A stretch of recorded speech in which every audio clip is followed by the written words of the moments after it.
I'm here with Shoeware to review the Nike KD10 City Edition with you guys today. But before we dive in, I'll introduce myself for a second. So like I said, my name's Landon, and on this channel we'll be doing shoe reviews covering all types of shoes. And I mentioned a second ago that we'll be doing these shoe reviews on account of a business that's called Shoeware. And that just started up. As you can see here on my shirt, we got the Shoeware name, and this is our logo. And in a nutshell, what Shoeware does is we on top of these shoe reviews, we sell shoes to the public at a discounted rate. That is our main thing that we do. And you can find all of our stuff on Twitter and Instagram. And all that stuff will be given to you at the end of the video, so you can check that out. But anything that you can do, such as like, comment, retweet, subscribe, all that stuff, we would greatly appreciate that. But now we can go ahead and start talking about the shoe. So the first thing we're going to talk about before we get into the shoe is the shoe box. The Nike KD10 comes in a clean gold box with blue lettering on top and on the sides. And I personally love buying basketball shoes because more often than not, you won't get a basic red Nike box like you will when you get a lot of athletic shoes and casual shoes. For pricing, the Nike KD10s cost $150, and this isn't bad for a player-specific basketball shoe. And what I mean by that is player-specific basketball shoes just means that it's a certain player in the NBA that carries their own line of shoe. A lot of you guys will know that, but this is talking about stuff like Paul George's, Kyrie's, LeBron's, James Harden's, stuff like that. Those are all player-specific basketball shoes as opposed to shoes like, the Nike Hyper Rev, the Hyper Dunk, shoes, along that line. And they run a little bit more than some PGs and Kyries, not the newest Kyries and PGs, of course. And they're also less than the new LeBron 16s, which run about $180. So price-wise, this is a pretty middle-of-the-pack shoe. So now that we've covered the Nike KD10 shoe box and the price, we'll go ahead and just dive into the shoe and talk about all that the Nike KD10s have to offer.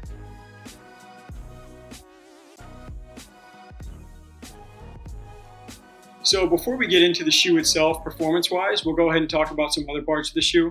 So just on the bottom real quick, I'll mention that you see the blue and yellow here. And this is where Kevin Durant works in the colors of the Golden State Warriors, which is the team that he plays for currently. And I think he just puts that on the bottom of the shoe because it's not going to mesh very well with the hyper turquoise color on top.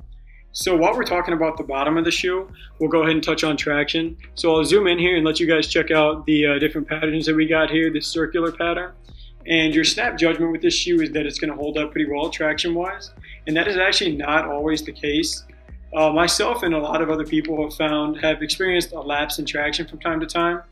And of course you have other factors that are going to play into that, such as playing surface and stuff like that.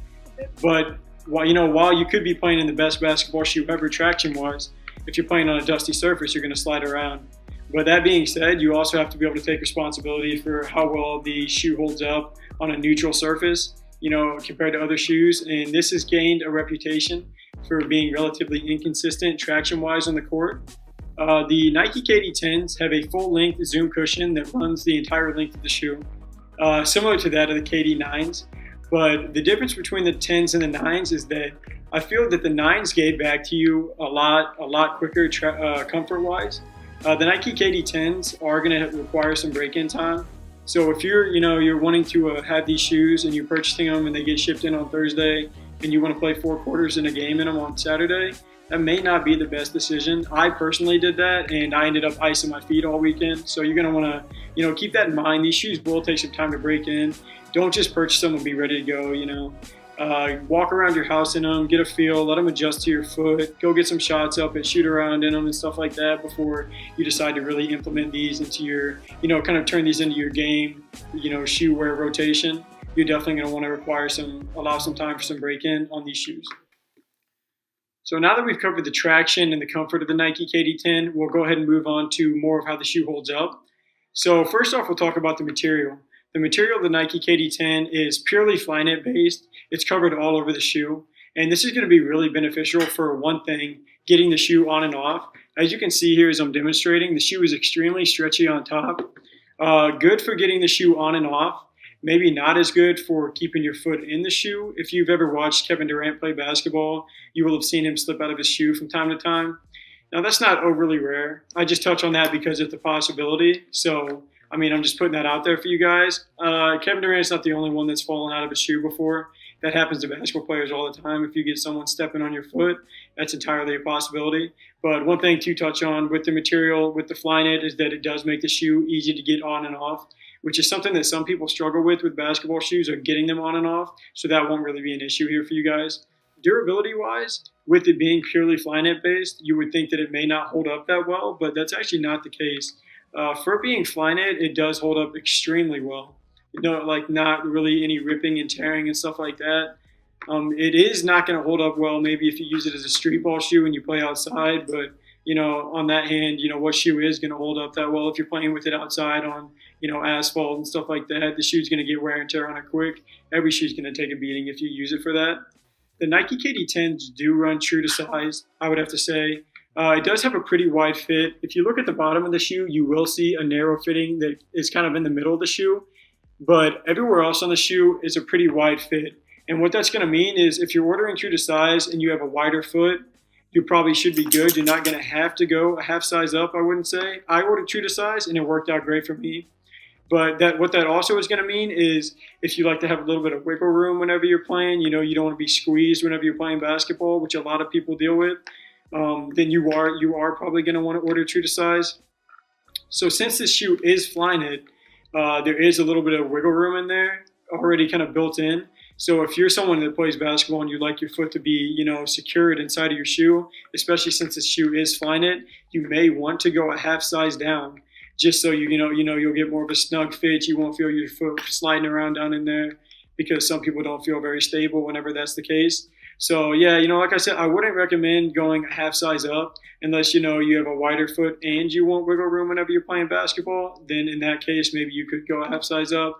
But yeah, I would say true to size, maybe a half size down, maybe try and stay clear, going a half size up. Whenever I first saw the Nike KD10, I definitely had some mixed feelings about it. It looks a little bit long if you're just looking at the shoe whenever it's sitting on top of a shoebox, or you're looking at it whenever it's in the store. But I do have to say that it looks a lot better on your foot. I got these shoes. I wasn't sure if I was going to keep them or if I was going to send them back.